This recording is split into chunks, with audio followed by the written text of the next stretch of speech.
નમસ્કાર વિદ્યાર્થી મિત્રો, આપ સૌનું ગુજરાતી પાઠશાળામાં હાર્દિક સ્વાગત છે.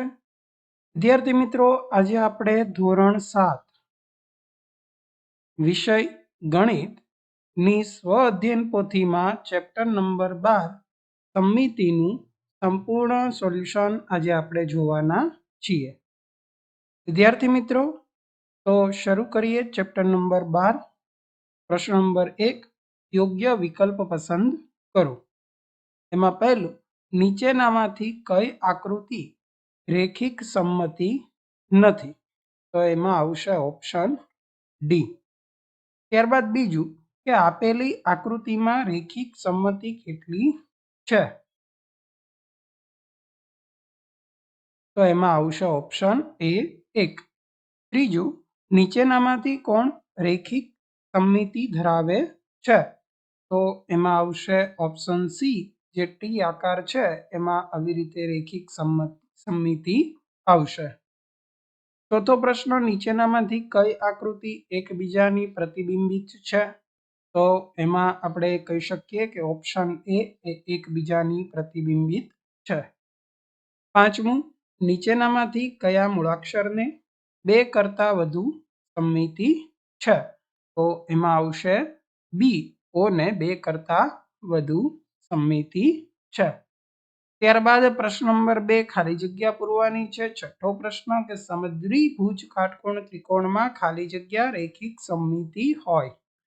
તો સમદ્વિભુજ કાટકોણ ત્રિકોણ છે તો એમાં એક રેખિક સમમિતિ હોય. સાતમો પ્રશ્ન, સમબાજુ ચતુષ્કોણને ખાલી જગ્યા રેખિક સમમિતિ તથા ખાલી જગ્યા પરિભ્રમણીય સમમિતિ હોય છે. તો 2 છે એ રેખિક હોય અને 2 છે એ પરિભ્રમણીય હોય. આઠમો પ્રશ્ન, અંગ્રેજી મૂળાક્ષર એચ, એન, એસ અને ઝેડ ને ખાલી જગ્યા પરિભ્રમણીય સમમિતિઓ છે. તો એમાં આન્સર આવશે 2. નવમો, લંબચોરસને ખાલી જગ્યા પરિભ્રમણીય સમમિતિઓ છે. તો એમાં પણ આન્સર 2 આવશે. 10મું કે વર્તુળને ખાલી જગ્યા પરિભ્રમણીય સમમિતિઓ હોય છે. તો વર્તુળ હોય તો એને અનંત હોય. ત્યારબાદ પ્રશ્ન નંબર 3, ખરા ખોટા. 11મો પ્રશ્ન, વર્તુળને 2 રેખિક સમમિતિઓ હોય છે. તો વિધાન ખોટું, વર્તુળને અનંત હોય. 12મું, ખૂણાને 2 રેખિક સમમિતિઓ હોય છે. તો આ વિધાન પણ ખોટું આવશે. 13મું, નિયમિત ષટકોણને 6 રેખિક સમમિતિઓ હોય છે. તો વિધાન ખરું.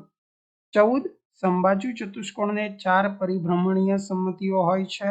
તો અહીંયા પણ વિધાન ખોટું. 15, કોઈ એક આકૃતિની પરિભ્રમણીય સમમિતિ 4 હોય તો તેનો પરિભ્રમણીય કોણ 180 અંશ હોય. ખોટું. 4 હોય એટલે 360/4 90 અંશ હોય. 16મું, અરીસાનું પ્રતિબિંબ હંમેશા સમમિતિ દર્શાવે છે. તો આ પણ વિધાન ખોટું. 17મું, કોઈ વસ્તુને જે નિશ્ચિત બિંદુની આસપાસ ફરે છે તેને પરિભ્રમણીય કેન્દ્ર કહેવાય. તો વિધાન ખરું. ત્યારબાદ પ્રશ્ન નંબર 4, નીચેની આકૃતિ જુઓ અને તેની તમામ રેખિક સમમિતિઓ દોરો. તો અહીંયા જે એચ આપેલો છે એમાં આવી રીતે આપણે એક અહીંયા ઊભી લાઈન દર્શાવી શકીએ અને એક અહીંયા આડી લાઈન. તો આ 2 એની રેખિક સમમિતિઓ છે.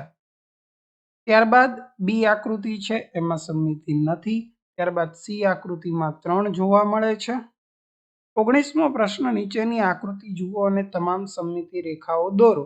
તો અહીંયા પહેલામાં 2 આવશે, બીજામાં 1 આવશે, ત્રીજામાં 1, 2, 3, 4 આવશે, ચોથી આકૃતિમાં 2, પાંચમીમાં પણ 2 અને છઠ્ઠી એટલે કે એફમાં જે છે એ એક સમમિતિ આવશે. ત્યારબાદનો પ્રશ્ન કે બાજુમાં આપેલ આકૃતિનું નામ જણાવો. તો અહીંયા જે છે એ પંચકોણીય પિરામિડ છે. 21મો પ્રશ્ન, નીચેનામાંથી કોને સમમિતિ રેખા છે? તો અહીંયા આવશે ઓપ્શન બી. ત્યારબાદ 22મો પ્રશ્ન, પરિભ્રમણીય સમમિતિમાં ચોથા ભાગનું પરિભ્રમણીય એટલે કેટલું અંશ? ચોથો ભાગ એટલે કે 90 અંશ. 23માં નીચેની આકૃતિને કુલ કેટલી કક્ષાની પરિભ્રમણીય સમમિતિ મળે? તો કે 3. 24 નીચેનામાંથી કયા અંગ્રેજી મૂળાક્ષરોને 2 કરતાં વધુ સમમિતિ રેખા મળે? તો O. ત્યારબાદ સર્વગ્રાહી મૂલ્યાંકન. પહેલો પ્રશ્ન, આકૃતિનો પરિભ્રમણીય કોણ કેટલો હશે? તો કે 90 અંશ. બીજું, આકૃતિ જે અહીં આપેલી છે એમાં પરિભ્રમણીય સમમિતિ કેટલી છે? તો 6. ત્રીજું, આકૃતિમાં કેટલી પરિભ્રમણીય સમમિતિ છે? તો એમાં આવશે 2. 4 થી ખાલી જગ્યા છે. ચોથું, ખાલી જગ્યા એ એવી આકૃતિ છે કે જેને રેખિક કે પરિભ્રમણીય સમમિતિ નથી, તો સમલંબ ચતુષ્કોણ. પાંચમું, ખૂણાની રેખિક સમમિતિ દર્શાવતી રેખા એ તે ખૂણાનો ખાલી જગ્યા છે તો દ્વિભાજક છે. છઠ્ઠો પ્રશ્ન, સમાંતર બાજુ ચતુષ્કોણને ખાલી જગ્યા રેખિક સમમિતિઓ હોય તો 0 સમાંતર બાજુ ચતુષ્કોણને હોય. ત્યારબાદ પ્રશ્ન નંબર 2, સૂચના મુજબ નીચે પૈકી કઈ કઈ આકૃતિ રેખિક અને પરિભ્રમણીય બંને સમમિતિ ધરાવે છે તે આકૃતિ પરથી કહો.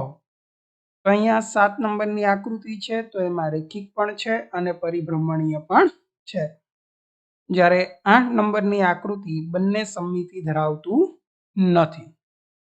ત્યારબાદ 9મું રેખિક પણ છે અને પરિભ્રમણીય સમમિતિ પણ છે, એટલે કે બંને ધરાવે છે, જ્યારે 10મો પ્રશ્ન છે એમાં બંને ધરાવતું નથી. તો વિદ્યાર્થી મિત્રો, અહીંયા આપણું 12મું ચેપ્ટર ધોરણ 7 વિષય ગણિત ચેપ્ટર નંબર 12 સમમિતિ એનું સંપૂર્ણ સોલ્યુશન અહીંયા પૂર્ણ થાય છે. જો તમને અમારો વિડીયો ગમ્યો હોય તો વિડીયોને લાઈક કરો, ચેનલને સબસ્ક્રાઈબ કરો અને બાજુમાં રહેલ બેલ આઇકોન જરૂરથી દબાવો, જેથી કરીને અમારા વિડીયોની નોટિફિકેશન આપ સુધી સૌથી પહેલા મળી રહે.